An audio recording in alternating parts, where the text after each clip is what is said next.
할렐루야. 네. 신학적으로 자연계시라는 것이 있습니다. 이 자연계시가 뭐냐? 이 계시라는 것 자체가 열 개자에 보일 시자입니다. 하나님께서 자신을 열어서 보여주신다는 것이 계시입니다. 그 자연계시는 뭐냐? 자연 속에서 하나님께서 자신을 보여주신다는 뜻입니다. 예를 들어보면 하나님은 자신을 빛이라고 말씀하십니다. 그래서 우리가 태양을 보면요, 하나님을 볼 수가 있습니다. 어둠이 짙게 깔린 새벽 미명에 태양빛이 뜹니다. 그러면 어둠이 물러나가고 세상이 빛으로 덮입니다. 그리고 우리가 빛을 맞으면요, 따뜻한 그 온기를 느낄 수 있습니다. 이것을 통해서 하나님을 알 수 있습니다. 공기 속에서도요, 하나님 만날 수 있습니다. 공기가 눈에 보이지 않습니다. 그런데 우리 주변에 늘 존재하고 우리를 덮고 있죠. 공기가 코로 들어가서 폐를 거쳐 나와야 우리는 살아갈 수가 있습니다. 하나님도 마찬가지입니다. 우리 곁에 계시고요, 우리에게 생명과 호흡을 주시는 분이 바로 우리 하나님이십니다. 하나님은 물 속에서도 찾아볼 수가 있습니다. 우리가 몇 주 동안 생명수로 오신 예수 그리스도, 그렇게 들여다봤습니다.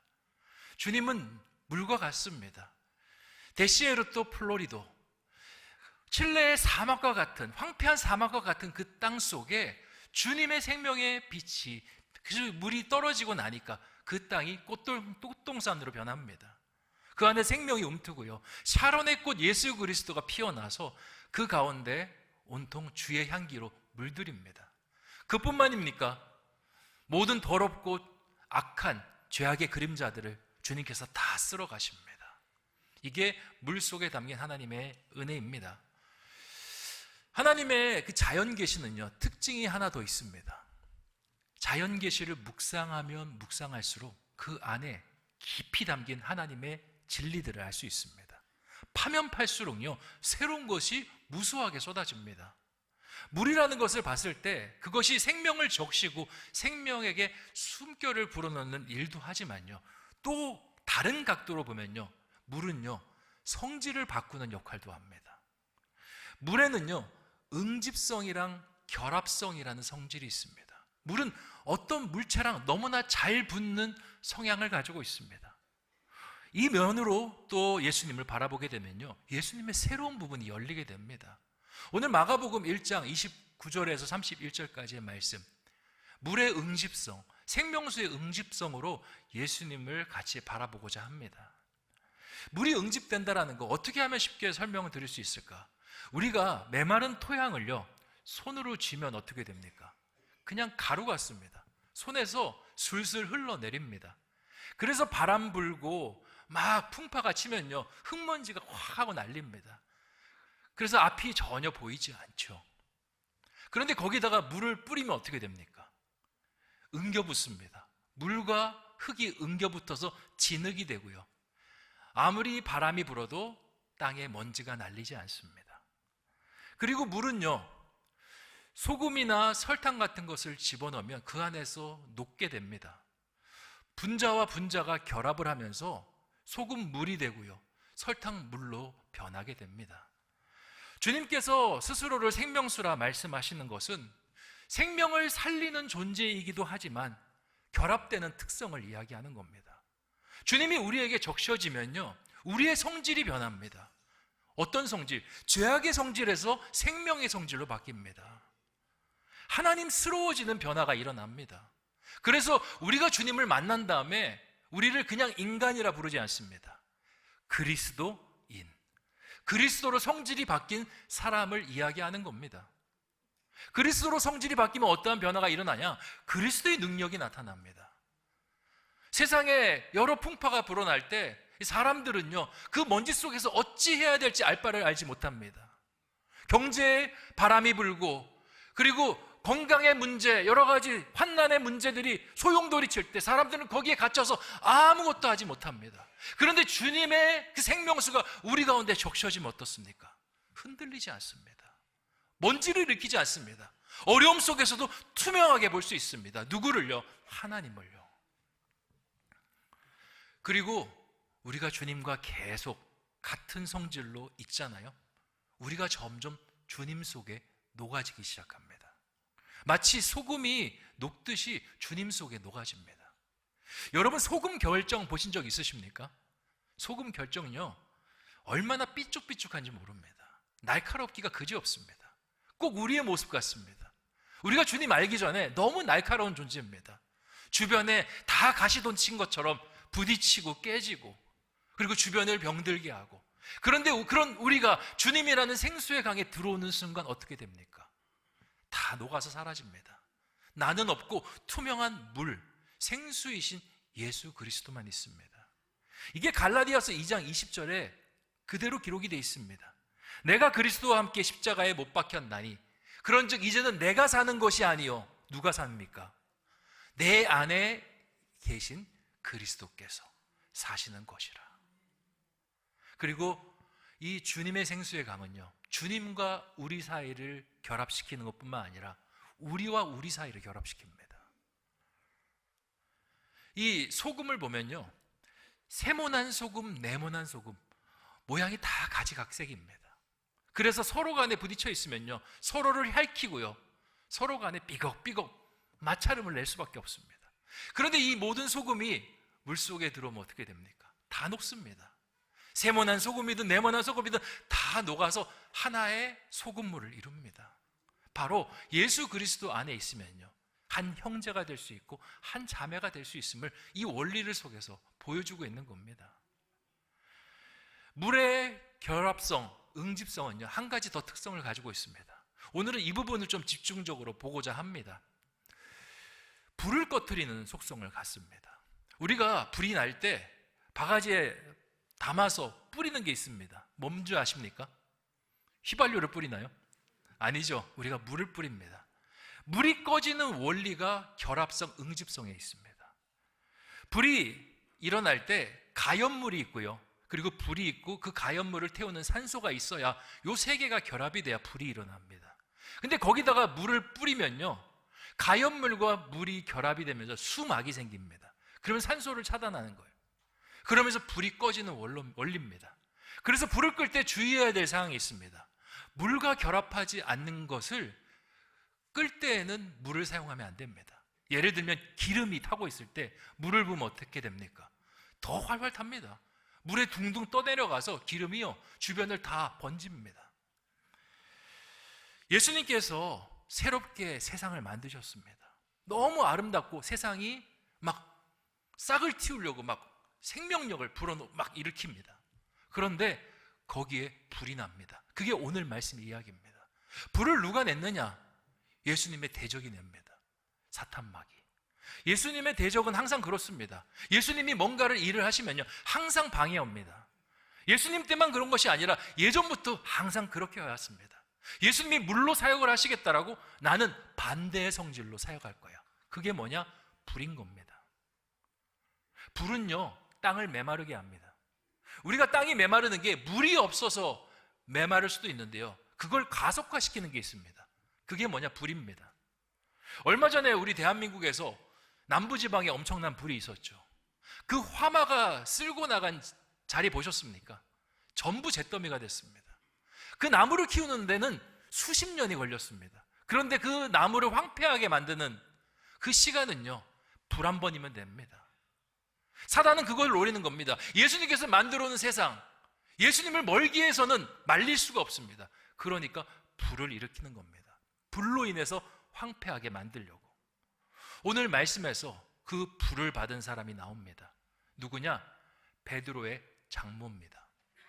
열병이라는 병에 걸렸습니다. 이게 불인 겁니다. 예수님의 가장 근처에 있는 측근을 건드리면서 이 불을 일으키는 겁니다.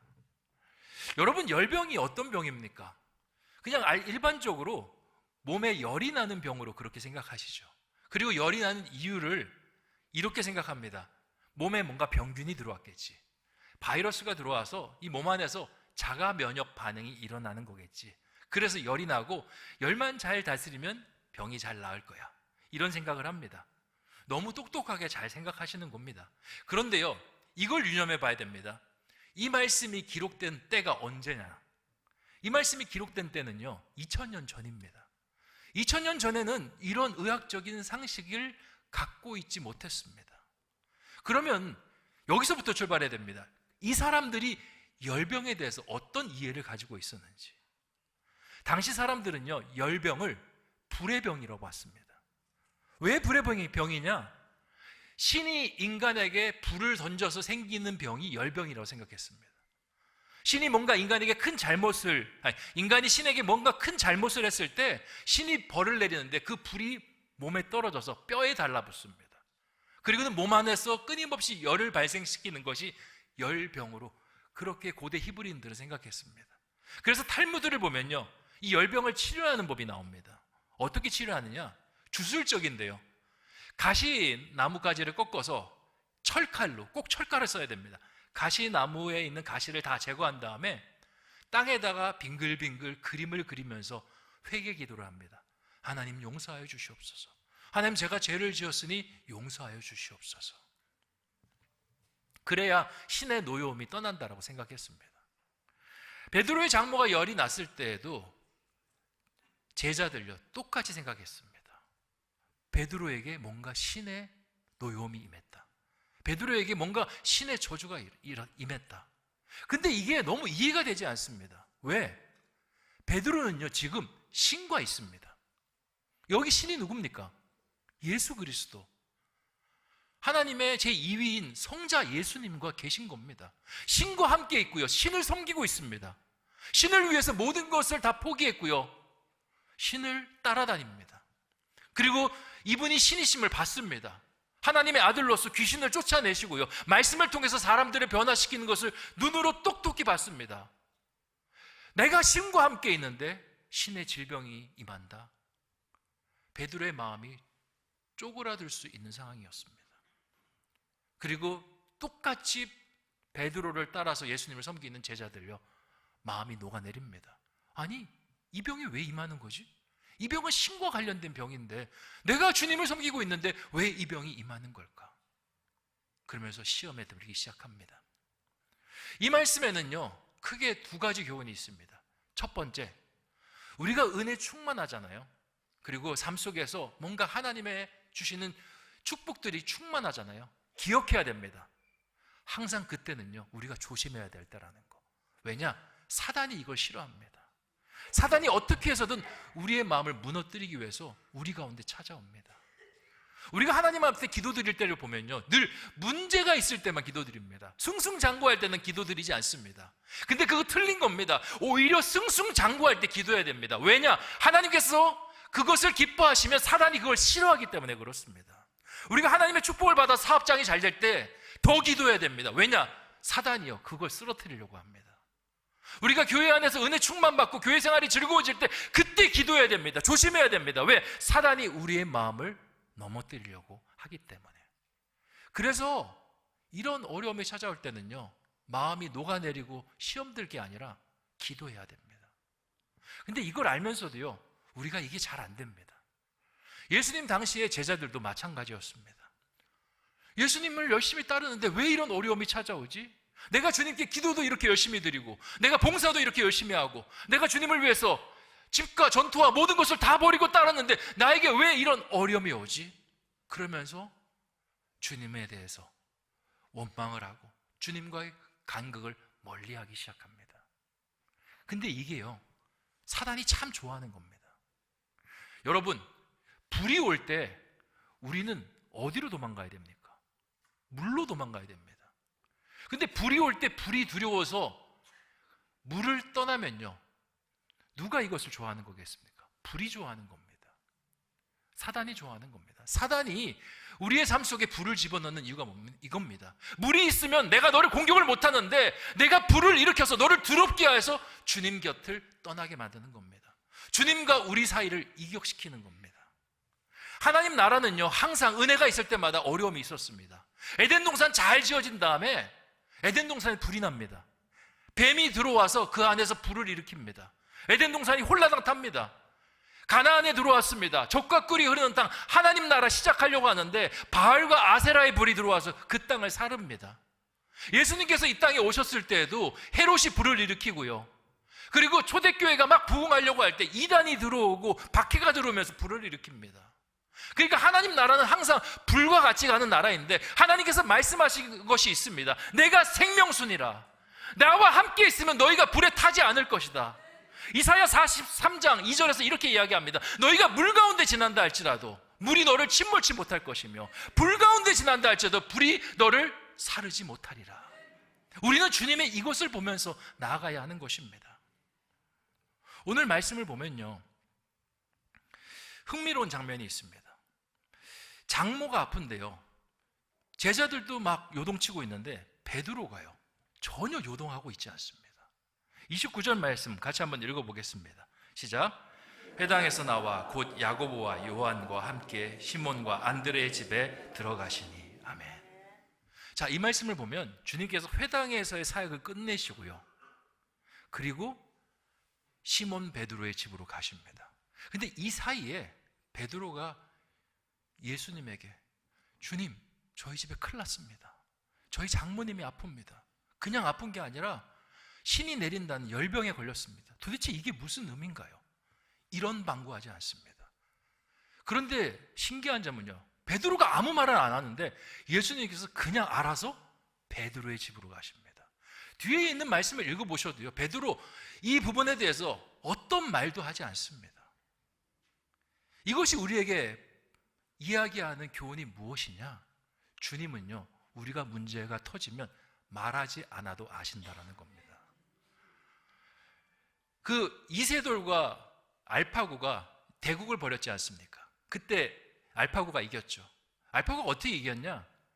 수십 수, 수백 수를 들여다본대요.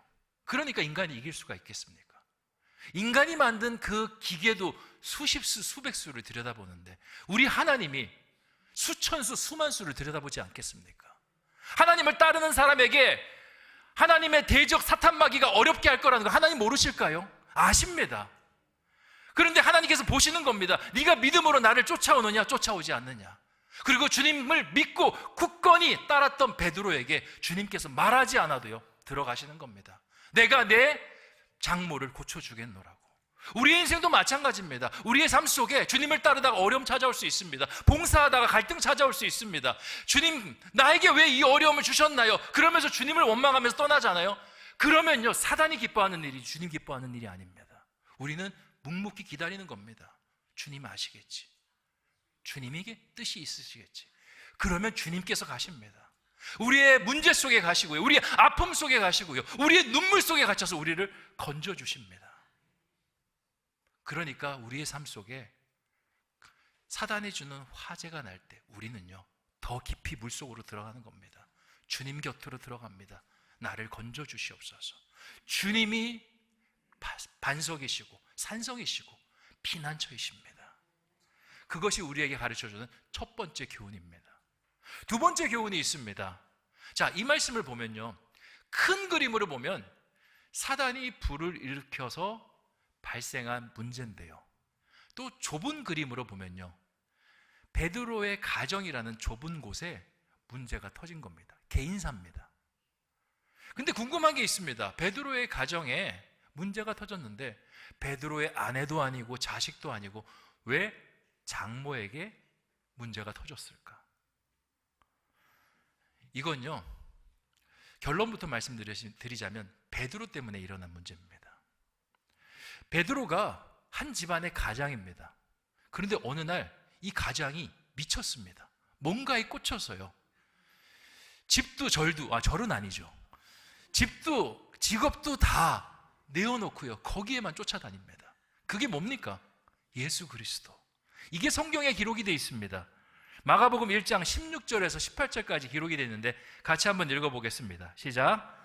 갈릴리 해변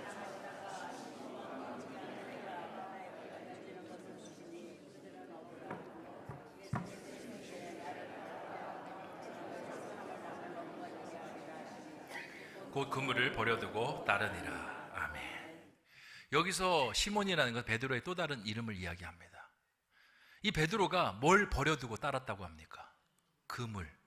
그물이 뭐냐면 자기가 평생 먹고 사는 직업을 버린 겁니다. 직업만 버렸을까요? 가정도 버리고요, 모든 것을 버려두고 주님을 따랐습니다. 베드로가 왜 따랐을까? 베드로는 봤습니다. 주님 안에 진짜 진리가 있다는 걸 봤습니다. 주님 안에 진짜 진리가 있으니까 세상 모든 것들이 다 값어치 없게 느껴지는 겁니다. 그래서 모든 것을 버려두고 주님을 따르는 겁니다. 주님이 살아계신 하나님의 아들이시고 메시아시라고. 그런 주님이 자기에게 네가 더 이상 물고기 잡는 어부가 아니라 사람 낚는 어부가 되겠다 말씀하시니요, 가슴이 벅차오릅니다. 이게 베드로 개인에게 너무나 은혜롭고 정말 기쁜 일인데요, 이거를 뒤집어서 보면요, 베드로의 가정으로 이렇게 들어가서 보면 이 일은요 청천벽력입니다. 마른 하늘의 날벼락.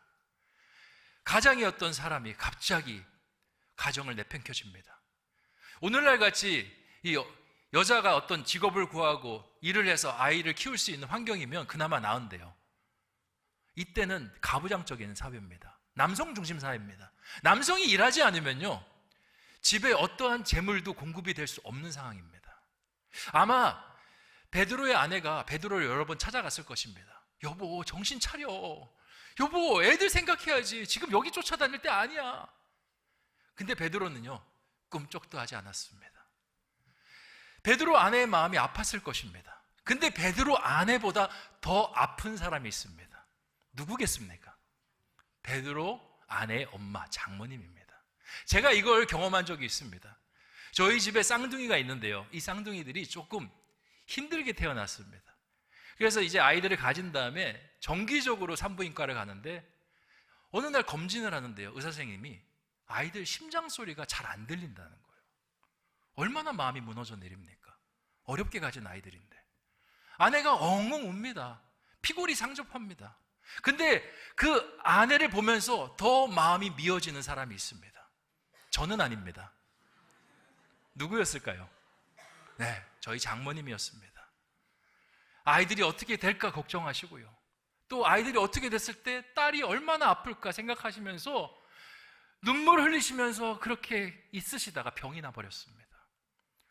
이 베드로의 장모도 마찬가지입니다. 딸의 가정이 풍비박산 났습니다. 어느 엄마가 마음이 편하겠습니까? 마음이 무너집니다. 그러니까 병이 나는 겁니다. 열병.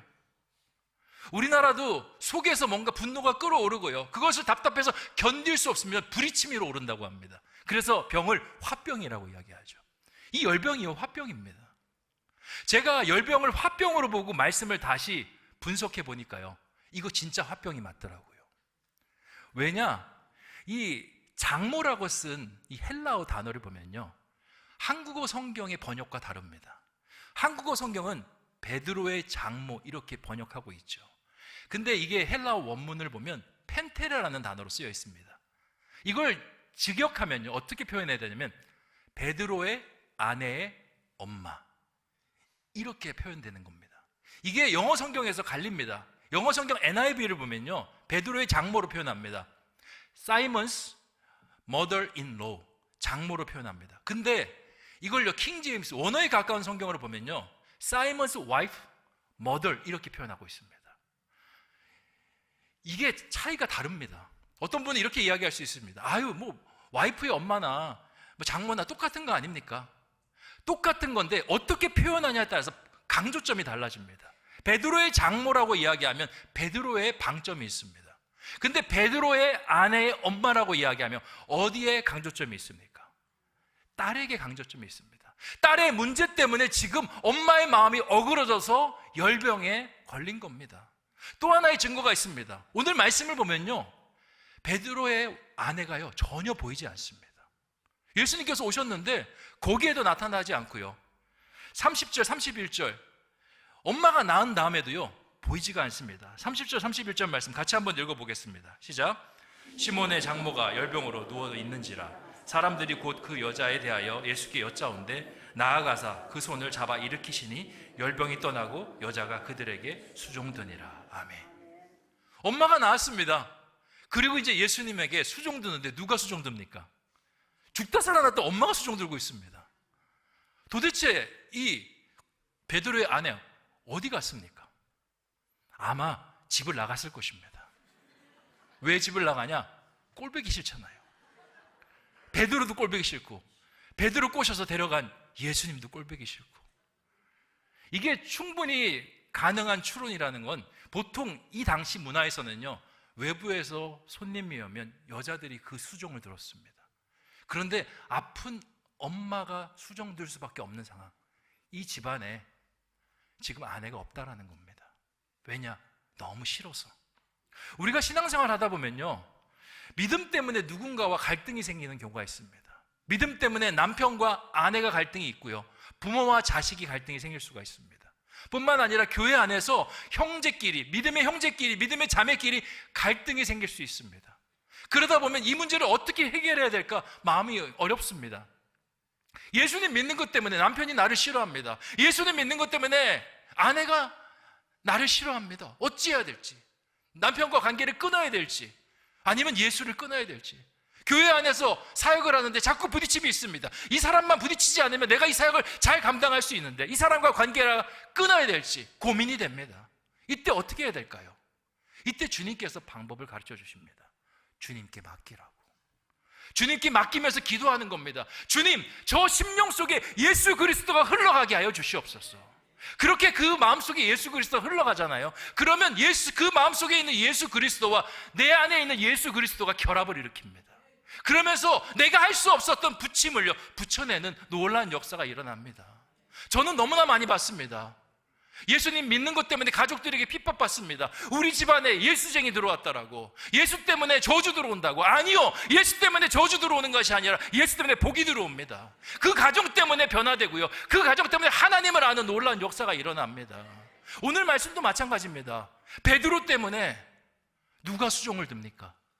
장모가 예수님 무릎에 수종을 듭니다. 이 말이 무슨 말입니까? 예수님 앞에 엎드리는 축복을 받습니다. 이야기가 이렇게 끝납니다. 베드로의 와이프 이야기는 어떻게 끝난 줄 아십니까? 베드로의 와이프가 여기서는 말씀에는 안 보이는데요, 나중에 사도행전으로 넘어가면 베드로와 같이 선교 여행을 떠납니다. 주님 앞에서 마음이 바뀐 겁니다. 그리고 알렉산드리아 클레몬트라는 그 교부의 글을 보면요, 베드로의 아내가 나중에 베드로가 로마에서 순교할 때 그 곁을 지킵니다. 당신 끝까지 수행할 수 있어요 라고 옆에서 중보 기도했다라고 말씀이 기록하고 있습니다. 이것이 무엇을 이야기합니까? 우리가 주님 앞에 맡기고 그의 영혼이 주님 안에 적셔지기를 바라면요, 주님께서 붙이신다라는 겁니다. 그러니까 우리가 누군가의 부딪힘이 있고 누군가가 어려움이 있을 때 그 사람과의 관계를 잘라내고 도외시하고 이게 아니라 주님 앞에 기도하는 겁니다. 하나님, 그 영혼을 주님의 생수의 강으로 적셔 주시옵소서. 그러면 주님이 붙이십니다. 이게 두 번째 교훈인 겁니다. 말씀을 정리하겠습니다.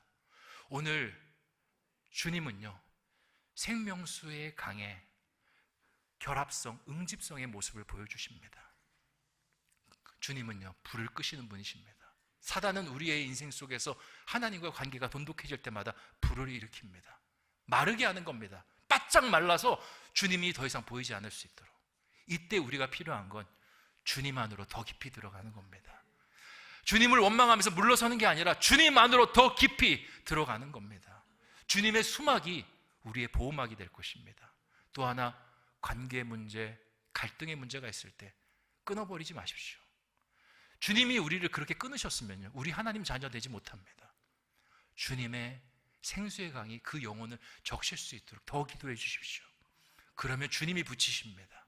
주님이 우리 믿지 않는 형제들, 부모님들, 자녀들 돌아오게 하실 것입니다. 그렇게 믿음으로 나아가는 저와 여러분 되시기를 주님의 이름으로 축원드립니다. 기도하겠습니다. 좋으신 아버지 하나님, 오늘 불을 잠재우는 생명수라는 말씀을 가지고 하나님의 은혜를 나누게 하시니 참으로 감사합니다. 우리가 하나님 안에서 은혜가 충만할 때 이것을 사단은 늘 기뻐하지 않습니다.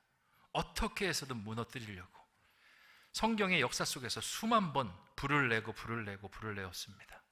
하지만 하나님 나라는 든든히 서왔습니다. 왜냐? 그 불보다 강하신 분이 우리 생명수이신 우리 주님이십니다. 우리가 불이 찾아올 때 많은 사람들이 불에 실족하며 주님을 멀게 느낄 때가 참 많습니다. 이건 주님이 원하시는 것이 아닙니다. 사단이 기뻐하는 겁니다. 오히려 주님 안에 들어갈 때 주님이 보호막이 되어 주십니다. 우리를 지키실 것입니다. 또한 우리 주변에 우리와 갈등하는 사람들이 있습니다. 믿음 때문에 갈등하고 일 때문에 갈등하고 주님의 생수의 강이 적셔지면 하나 될 줄 믿습니다. 나는 할 수 없지만 주님이 내 안에 그리고 그 사람 안에 있으면 그 주님끼리 서로 결합을 일으킵니다. 못 풀 문제가 없습니다. 해결하지 못할 갈등이 없는 줄 아오니 그렇게 주님 의지하며 그 사람을 위해서 더 기도하는 우리 신성의 교우들 되게 하여 주시옵소서. 감사를 드리오며 모든 말씀 예수님의 이름으로 기도하옵나이다.